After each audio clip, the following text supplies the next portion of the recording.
Okay, so it's Mother's Day, and I thought to myself, I actually never told people my birth story. So it's a great idea to have my mom here because she was there during my birth. So I gave birth naturally within 4 hours on a birthing stool. But let's rewind that. So I got married. I got pregnant the first time that I had sex off of birth control. Okay, got pregnant right away. I did the hypno babies classes. I'll tell you more about that later. And I had an August baby, so my son was due August 30th. So when I went in for my 39-week appointment, I was already 2 centimeters. Yes, I did all the things. I did raspberry leaf tea. I did evening primrose oil. They come in little capsules. You can take them orally, and you can also stick a safety pin in them, poke a hole in them, and insert them as a suppository, a vaginal suppository. Again, ask your doctor. Don't take any advice from me. Ask your doctor if it's okay first. When I went to my 39-week appointment, I was crying. It was so hot.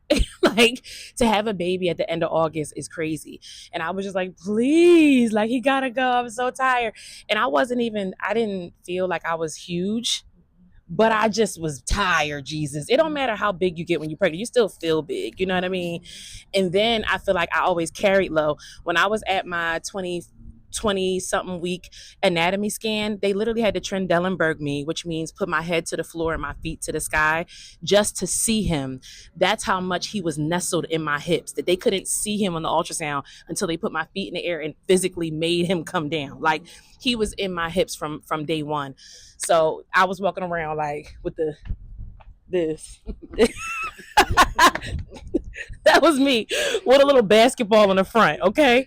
But that's the same way you was inside me. They couldn't even tell I was pregnant because you was just like in my carrying in hips. your booty, Yeah. just hips. Okay. That's some baby making hips. Okay.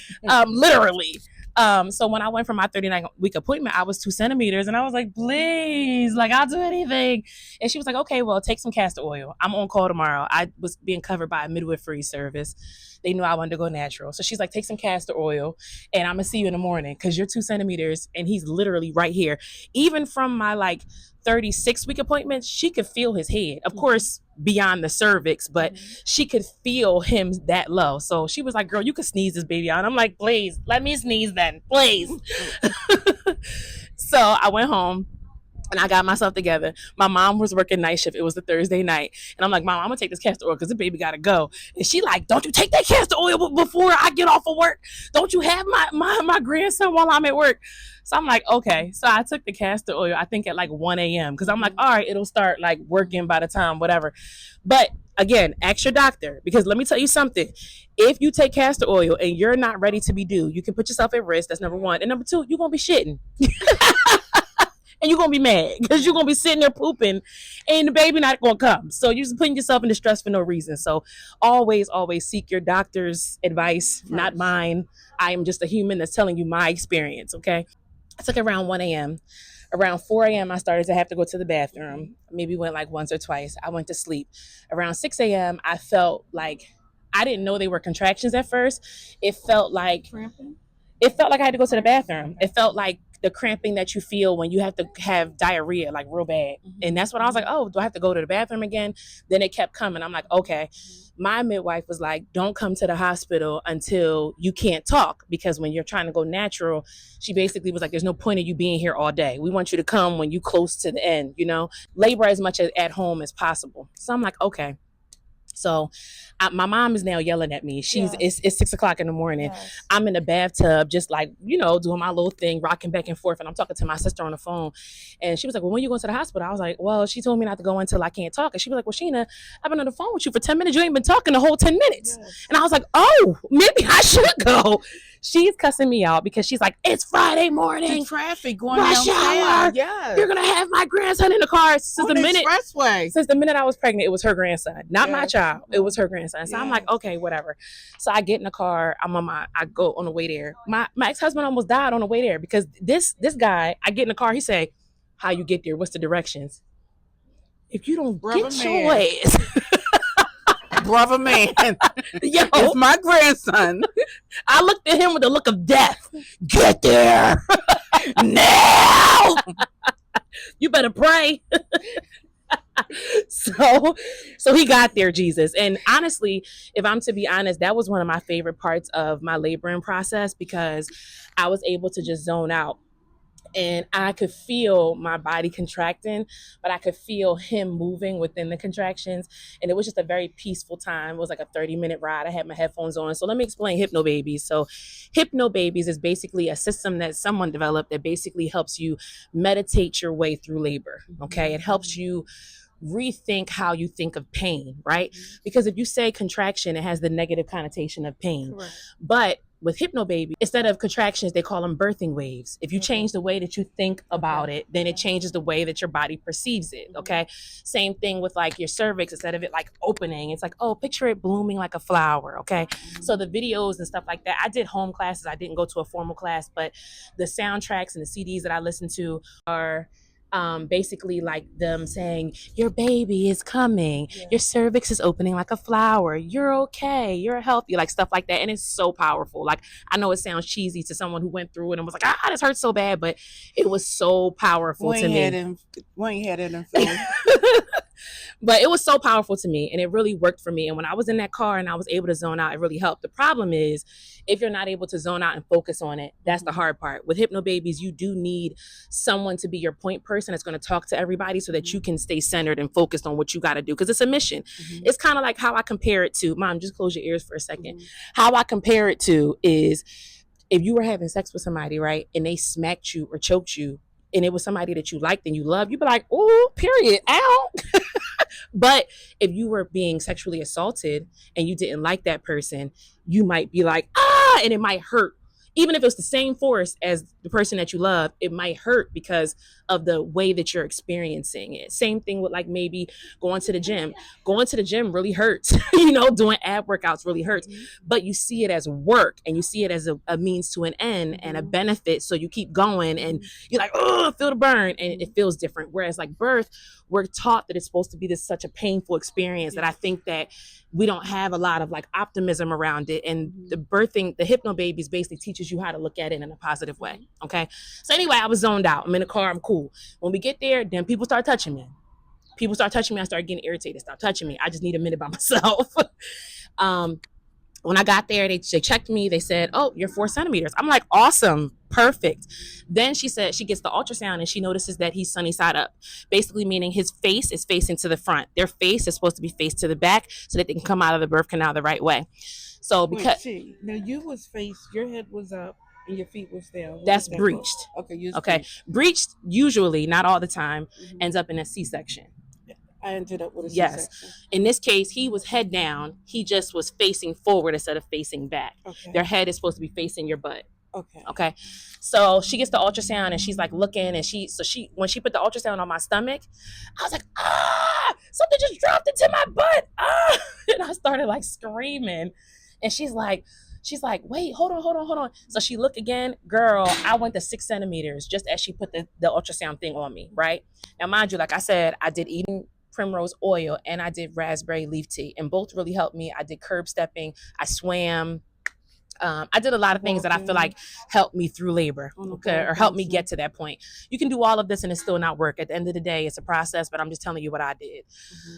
So I was 6 centimeters. So I'm like, okay, cool, we moving. My mom is there, right? I don't know if you just were like, I don't know, it's hard to see your baby in pain. She lays on my chest. I was trying to take her pain away.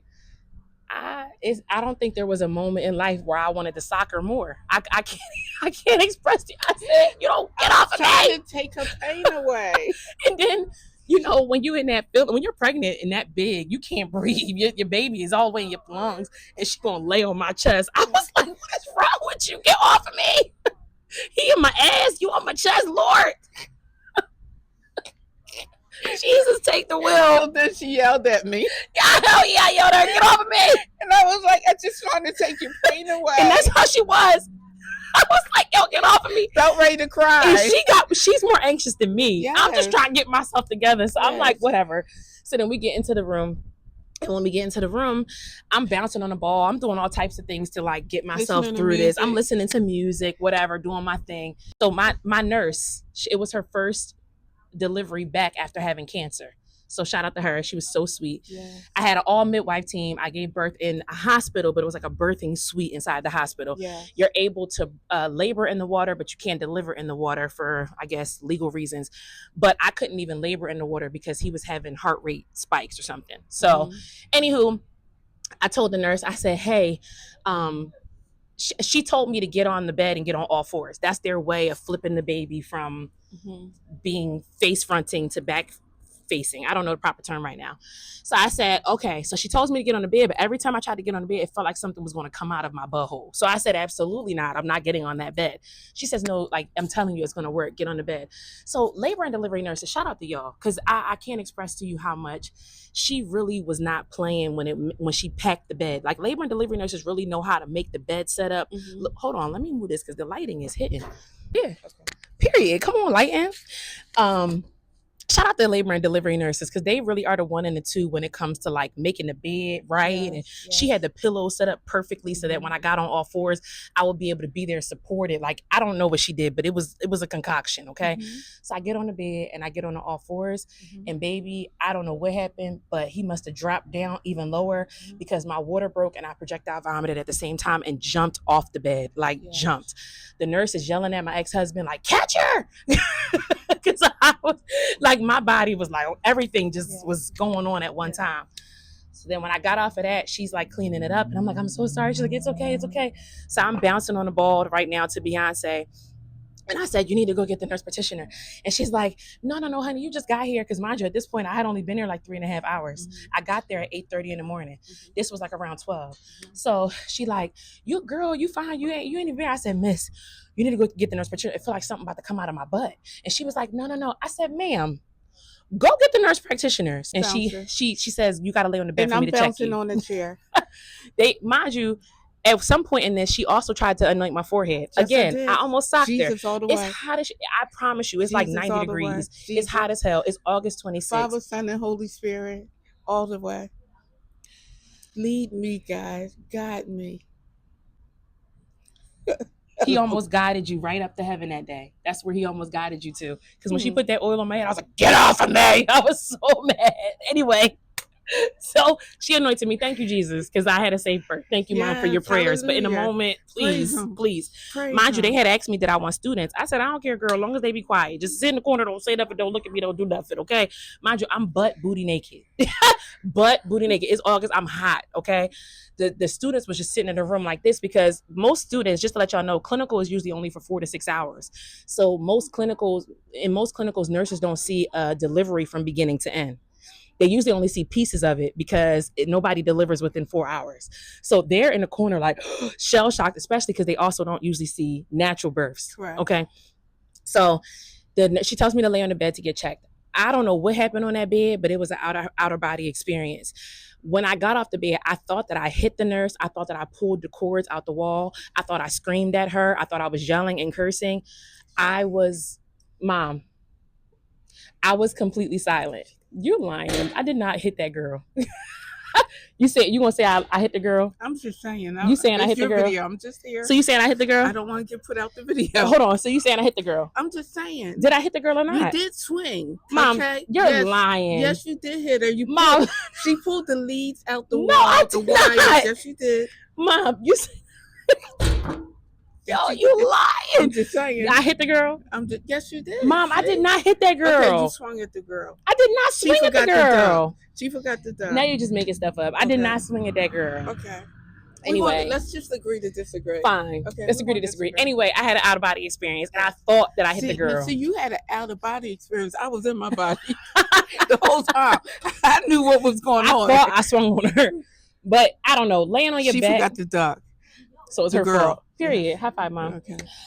So I feel like laying on your back is the worst way to labor. Worst way. I mean, the pressure is so intense. So I was fine as soon as they told me I could get up, because don't put me on my back. So, but that 10 minutes or however long it was that I was on my back while she was waiting for her to check me was the worst part of labor. Honestly, the rest of it was bearable. It is excruciating pain, but like I said, it felt like work. It felt like pain, but it felt like work. It didn't feel like this unbearable feeling that's never going to go away. It felt like my body was doing the work, you know? So anyway, so she checks me. She says, you're 10 centimeters and he's right here. You can push right here. I said, ma'am, I can't push like this. I feel like I'm pushing into the sky. My butt is in the air. I need to sit on a stool. She's like, okay. They get the birthing stool. I sit on a birthing stool. And then on a birthing stool, it's like a chair where the middle is out. And then I'm leaning on my ex-husband and my mom is in front of me. Right. And this is when you saw, that's when I saw it. This is when she saw his head coming out, because he was there.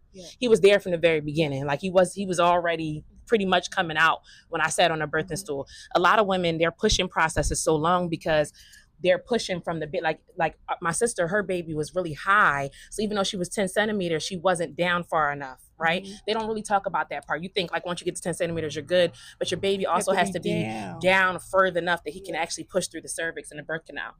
So anyway, he was right there. So when I got on the birthing stool, I went to go push one time and I felt that. Now, can I say this part? That's when I saw his head, right? And when I saw his head, you was bouncing still, right? But when I saw his head, it was like this hairy thing, and it was like I'm all blood and guts, you know, being an OR and everything, right? But then when something happened, I saw his head come out of her private, right? Mom, private? Vagina. The top of his head, right? All of a sudden, the room starts spinning. Lord Jesus. If you would have passed out, I would have socked you. I was going to lose all my cool points. Because what? First of all, she had diarrhea the whole time. So you got to tell that part. Do you have to tell that part? You were more anxious than anybody else. It was nerves. But in hindsight, now that I am a parent, I couldn't imagine seeing my child in that much pain. So I get it. Because I was... But the point that I was trying to make by saying what I was saying earlier is that there was a lot of times where I thought that I was loud and screaming, that I was silent, that I wasn't as vocal. That's what I was trying to say. Like it was a lot of times where I thought that I was like, but I really was silent. When I look back at the videos, it is I was silent. I thought I was doing those things, but I was really quiet. Anyway, so when he started coming out and I felt how that felt, oh baby, I crossed my legs. I said, never mind. Never mind.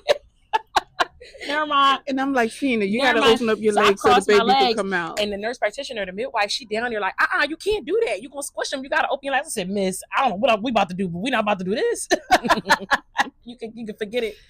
So then she opens my leg. But at this point, she saw a little bit of meconium. So she starts like garbing up, right? So then I remembered the books that I read by Ina May Gaskins. If you ever are... What is meconium? What is that? Meconium. It's like basically the baby pooped inside the sac. And some of it is coming out. And if they breathe it in, they get to go to the NICU. It's like this whole big thing. Anywho, if you ever read a book, if you want a really good birth book, Ina May Gaskins' Guide to Childbirth is a really good one.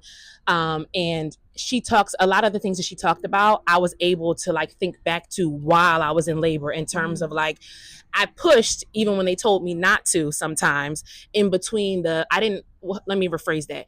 I didn't let them count me into pushing. I pushed naturally when I felt like pushing, and I pushed outside of contractions.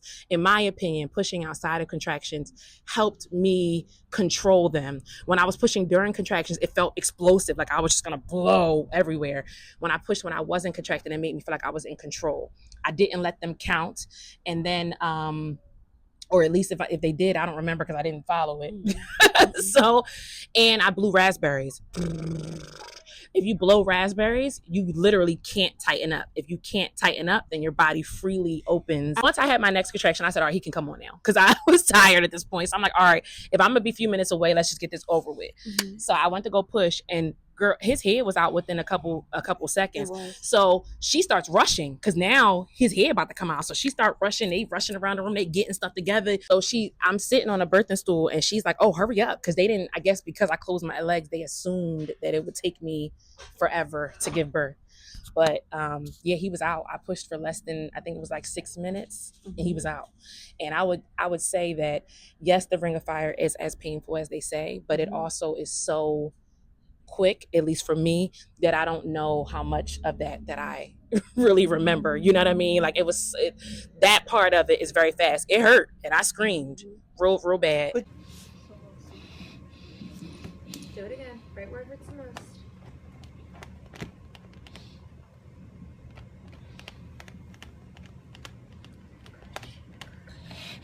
A little bit more to it. Push down towards me. You can do it. Push, push, push, push. Do it, do it. Sheena, just give me a grunt. Push. There you go. You come towards me. I know. Almost there. Almost there. Listen, pay attention, stay focused.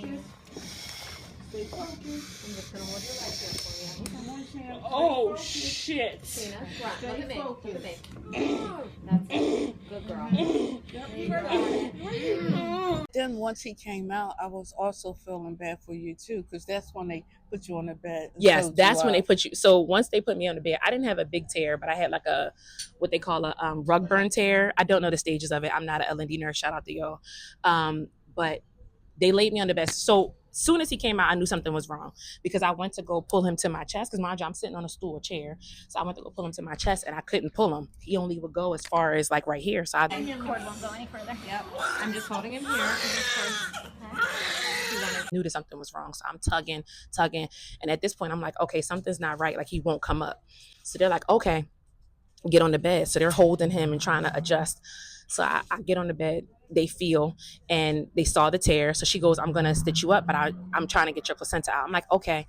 So then they start moving around me. Mind you, I don't tell people that I'm a nurse when I'm in any type of situation where I need health care. So they're moving around me. And I know what that means when they're like hustling, bustling and, hurrying up, So I knew something was wrong, but they wouldn't tell me what was wrong. And I'm thinking to myself, like, what's going on? All of a sudden, I start feeling contractions again. So I start crying because I think I'm about to have another baby. I'm thinking it's twins. Yes. So I look at her and I'm like, oh my God, Mom, I'm about to have another baby. I started crying. Yes. I was like, oh my God. Mind you, he's laying on my chest. I was sort of hoping it was another baby at this point. Yep, he would have been at your house. Yep. I was, if they'd be like, focus on your baby. Miss, you can take him for real. He's hot. He's hot. He's this hot, sticky blob that's wet as hell on my chest. It's hot. You could take him for real. At that point, I wasn't ready to bond, okay? Something is wrong. I know something's wrong. I'm trying to catch you before I check out of here. What is going on? You know what I mean? So she's like, focus on your baby, focus on your baby. I'm like, Miss, what is wrong? Tell me what's wrong. I still feel contractions. I look up. I see a Pitocin bag. I said, did y'all just give me Pitocin without telling me? This made me very angry because I told them beforehand that I don't want any medication without knowing. What are you giving me? So she's like, okay, we're giving you Pitocin because we can't get your placenta to detach and you're hemorrhaging. So I'm like, cool. Just let me know. You know what I mean? Before I black out, let us just know. Mm-hmm. I'm anemic at baseline. Hemoglobin was already only a 9. So like, I don't got much to go from here. So just let me know. Especially meanwhile, I'm looking at all this because I'm at the bottom of the table. Yeah. So I see all this blood gushing out. So I'm like, okay. So she has the Pitocin running. Then she takes her hand and she does, what is it called? A fundal massage. That hurt more than any part of birth hurt. Maybe because I wasn't expecting it, but she took her hand and dove into this part of my stomach right here with her hand and went shoo, shoo. And baby, my uterus was like shoo. Yo, it hurt so bad. And he was on my chest, so I'm trying not to drop him. But I started screaming at her like, yo, what are you doing? Like, and she's like, no, we have to do this. Blah, blah. I'm like, okay. So I'm trying to stay calm, but it also just was a lot at one time. It's a lot going on. It's just all these people. It just was a lot. So finally, they got the placenta to detach. Everything was okay. Started stitching me back up. My mom is making inappropriate comments down at my vagina. It's just a lot going on at the time. What did I say? You said something like, I did. I remember saying something. She said something like, oh my gosh, Sheena, it looks like your lips are about to fall off or something. It looks like just like and I'm literally about to okay. No, I'm not going to say and I'm in there like, I almost died. I almost became a statistic. And you took my vagina lips. We don't judge. We do judge. I'm 100% judging you. You had kids before. Like, I am one of them. I've never seen it look like that. I'm like, hold up. Is it supposed to look like that? When you first have a baby, everything is very edematous. They just messed you up down here. It's edema. Mom. I'm having... Yo, this is entirely too funny to you. entirely too pregnant. Just to let you guys know it's intact. Full recovery plus. Damn. I'm like, wait, hold on, what did y'all just do? Thanks, Mom. I'm sorry. She was so inappropriate. Like, so inappropriate. I'm just like, looking at her like, that thing up, get it together. Don't leave her like put it back. We didn't let her stay like this. Anyway. Oh, okay. So the only part that the end of this that I just want to say is that I really had a great birthing experience. I feel like my team was very supportive and very helpful. The only thing that I will add, and I don't even know if I'm going to leave this in the video because it's long as hell now, but I may add it or may not, is that at the end of my birth, after my son came out, he came out with little freckles in his groin, anywhere that was moist, like his groin, his neck, his armpits, with these little tiny pimples, right? And they said to me like, oh, he has these pimples all over him. This is after, so I didn't have an epidural, so I'm up and moving as soon as I have them. I'm in the bathroom, I'm doing me, I'm chilling, but I'm still in the labor room. I didn't get sent to the postpartum area yet. I'm chilling. He in the tub. He's perfectly healthy, cooing, vital signs are fine. They leave me alone with him. The meconium wasn't an issue. He never breathed it in. So I'm sitting there, and this doctor comes in, and she says, oh, so your baby's going to go down to the NICU, and he's going to be on quarantine. And if you want to go down to see him, you would have to go on quarantine to see him. They asked me to leave the room. And I said, excuse me? And she was like, yeah, he's going to be on quarantine. I said, for what? And she's like, he has these pimples on him. We don't know what they are. So we're going to quarantine him to see. And then we're going to give him a lumbar puncture. No. So I don't know if y'all know, but a lumbar puncture needle is about this long, okay? And when babies get them, it's even more scary because when babies get them, they curl them like a daggone pretzel to do it. So I said, mind you, I don't tell people that I'm a nurse. So I said, what's your rationale? What would be your rationale to stick a needle like that into a baby who's cooing, vital signs perfect, and clearly healthy enough that y'all let him stay with me without any, he's not on oxygen. He's clearly healthy enough that y'all let him stay with me. So what's the issue? She goes through this long story that made no sense. I said, yeah, I don't think that sounds, I said, in the healthcare world, you're supposed to do the least invasive procedures first. The least invasive would be popping one of the pimples and taking a culture and sending it down to the lab and seeing what's in them first. Yeah, I said, so now I don't trust you. And now I feel like you're trying to experiment on my baby and I feel really uncomfortable. So now he's not leaving my sight. Y'all can quarantine me and him in a private room. And when y'all want to come see him, y'all can see us together. Because now he's not going with y'all at all. So the whole visit, he never went down to the NICU. The only time he went down there was to get his ears checked. I made sure he came right back to me. I felt extremely uncomfortable after that point. Other than that, though, I had a really healthy and positive experience. The pimples ended up being absolutely nothing. Nothing happened. He was perfectly fine. The pimples dried up and became freckles. And he was perfectly fine. It was really, I almost like mourned for the women, especially the Black women, because I really think they be doing just anything when they think that you're uneducated and, when they think you don't know. But I almost mourned for the women that they may have said that to in the past, which I know they have said that to in the past. And they were like, okay, because you're scaring me and making me think something's wrong with my baby. So yeah, do it. And then you out here just experimenting on people's kids. Like this is this, and it's unnecessary. Like I would have never had that as the first procedure. I'm trying to tell you, they took this baby vital signs and gave them to me. Wasn't nothing wrong with this baby. You know what I mean? So for y'all to be, this is the first thing that you want to do. Yeah. Y'all just trying to get that check off to say that y'all did as many lumbar punctures that y'all supposed to do on babies. Give me my baby. But he was healthy.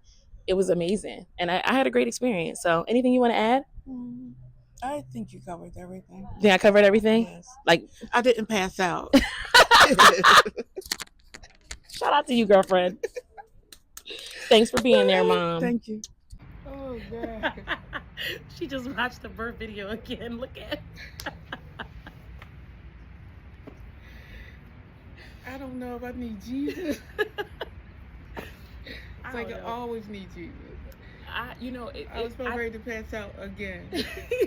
But one thing I will say is that it was really a beautiful experience. The nursing students, remember, they was all crying too. Yeah. Everybody was crying because I literally got there at 8:28 and Cam was born at 12:28. And it was exactly 4 hours. So the nursing students got to see a birth from the beginning to the end. The nurse that delivered me, it was her first birth back after having cancer. So it just all around was like a really beautiful experience. Everybody was crying. Everybody, if my entire vagina wasn't out, I would share the video. It was such a beautiful thing. It was such a beautiful birth, and I would just say to anybody who is thinking about going natural, or just don't listen to nobody else unless they're giving you positive advice. And I would say also, like, some people go natural by accident. You know, they get to the hospital too late and they just got to. They might not always be the best person to listen to because they kind of went natural with the trauma. You know what I mean? I would say talk to people who intended to go natural. That was their goal, to go natural. They want you to pain. Yeah, because, well, not just because, like, beauty. Because people go through that sometimes and it wasn't their intention, and then they have trauma from it. And not saying that you can't get advice from them too, but I just feel like when you talk to people, I know my biggest connections were to people who intended to go natural, had gone natural before, that was their preference, and they were my biggest resource, because they were like, girl, you could do it. I did it with 4 kids. This is what I do. You know what I mean? So yeah, it was beautiful. Watching it back, it just brings back memories of how strong women are. So happy Can we Mother's do it Day. again? I'm just saying. Yeah, when God brings down the husband in his Bring him divine Jesus. glory. Bring him Yes. Jesus. Hey. You gonna kick us out of Starbucks? Hold on. All right. Kick us out of Starbucks. We don't want to scare the folks, but everybody needs little Jesus every now and then.